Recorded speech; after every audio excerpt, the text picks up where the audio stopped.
Magandang gabi po sa inyong lahat. Kumusta po kayo? Nako, mukhang pagod na. Kumusta po kayo? Mr. President, magandang gabi po. Mga kaibigan, magandang gabi po sa inyong lahat. Lahat po ng mga kabataan, maghiyawan! Lahat po ng mga kabataan, maghiyawan! Lahat ng mga feeling kabataan, maghiyawan! Mas marami naghiyawan dun sa pangalawa.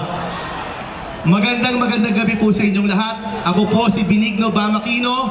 Gusto ko pong magpakilala muna sa inyong lahat. Hindi po ako ang pamangkin ng ating presidente. Dahil marami pong nagtatanong, kayo ba ay pamangkin ni Pinoy? Hindi po. At mas lalong hindi po ako anak ni Pinoy. Sana lang po, pero hindi po. Kami po ni Presidente Noy ay magpinsan. Ang kanya pong ama, si Ninoy Aquino, at ang aking ama, si Paul Aquino, ay magkapatid. Alam niyo po, noong 1971, dito po sa entabladong ito, nagkaroon po ng isang bomba. Marami pong napinsala, marami pong nasaktan. Pagkatapos po ng ilang buwan, nadeklara na po ang martial law. Mas marami pang napinsala, maraming nakulong, marami pong namatay, marami pong nilagay sa masamang kalagayan kahit wala pong masamang ginawa sa kanilang buhay. Isa na po dyan ang ama ng ating presidente at ang aking tito, si Ninoy Aquino, na siyang pinatay noong 1983. Noong kanya pong pagkamatay, yun po yung nagmulat sa akin, yun po yung nagbukas sa aking puso sa serbisyo publiko. Alam nyo po, yung sakripisyo ni Tito Ninoy, yung paninilbihan ni Tita Cory, at siyempre, yung araw-araw na pagpupursige ng ating presidente para sa kapanganan ng ating bayan, yan po yung inspirasyon ko. At ngayon po, nandito ako, si Benigno Bamakino, isang leader ng kabataan, nagsasabi po sa inyo, handa na po ako. Handa po akong manilbihan at handa po akong itupagpatuloy ang sinimulang laban para sa ating bayan. Alam niyo po, napakarami na pong nangyari. Ngayong 2 kalahating taon na po ang nakalipas, nung nanunungkulan na po ang ating presidente. Pwede po kayong pumalakpak sa mga sasabihin ko po. Kapayapaan sa Mindanao, umaarangkad ang ekonomiya, tulong sa mga ihirap gamit ang 4-piece program, universal healthcare coverage, educational reform dahil sa K-12. Napakarami na pong nangyari sa ating bayan. Yan po ang dulot ng Daang Matuwid. Totoo po ba yun?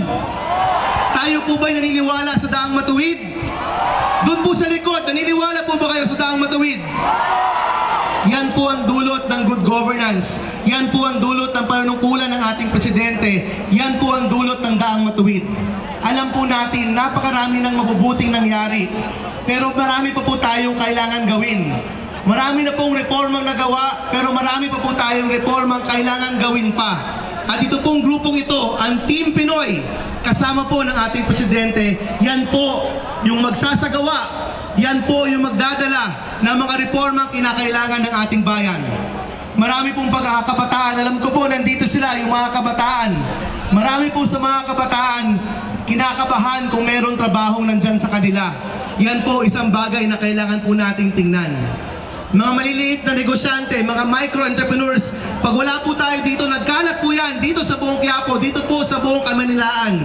Marami pong mga maliliit na negosyante, naghahanap pa rin ng lunas, naghahanap pa rin ng mga serbisyong makakatulong sa kanilang maliliit na negosyo. Sa ating pong educational system, nandyan po yung K-12, pero marami pa rin po tayong kailangan gawing reforma. Sa mga guro natin, sa infrastruktura, napakarami po pong kailangan gawin. Yung mga kalaban po natin nagsasabi, hindi mangyayari yan. Bumitiw na kayo sa Daang Matuwid. Pero alam ko po, tayong lahat dito, bawat isa sa atin dito, naniniwala na kung walang bibitiw, na kung tayong lahat ay maniniwala at tayong lahat ay magtutulong-tulungan, maaabot po natin ang mga reformang ito. Naniniwala po ba tayo dito? Naniniwala po ba tayo dito?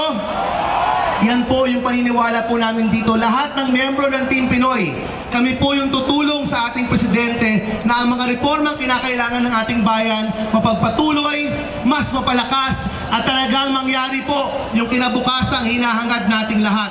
Na ang bawat pamilyang Pilipino umasenso at bawat isa sa atin dito, pati na rin ang ating mga kapamilya, matutupad po ang ating mga pinapangarap. Alam niyo po, dito po sa Daang Matuwid. Simple lang naman po yung pinakapaniniwala po dito. Simple lang naman po yung nasa puso ng Daang Matuwid. At kayo po lahat yan. Kayo po lahat dito, sabi nga po ni Pinoy, kayo ang boss namin. Totoo po ba yun? Kayo ang boss namin. At sinasabi ko po, hindi lang kayo ang boss, kayo rin po ang bida. Dahil sa Daang Matuwid at sa Daang Matuwid lamang, bida ang mamamayan. Maraming salamat po. Binig na Bamakino po.